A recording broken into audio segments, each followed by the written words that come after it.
Dropping in fall or winter 2025 for $160, the Jordan Spizike Low white cement blends cues from the Air Jordan 3 and Air Jordan 4, pairing true elephant print overlays with crisp white leather and red Jumpman hits.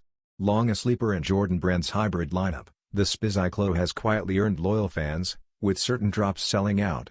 This OG-inspired release also precedes the Air Jordan 4 white cement comeback, reinforcing its link to Jumpman heritage.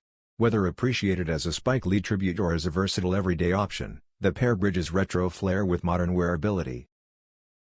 Its balanced design ensures both style appeal and functional comfort, making it an easy rotation piece. For skeptics of the silhouette, this edition may serve as a turning point, offering proof that hybrid Jordans can honor tradition while keeping the conversation fresh in the evolving retro hybrid landscape.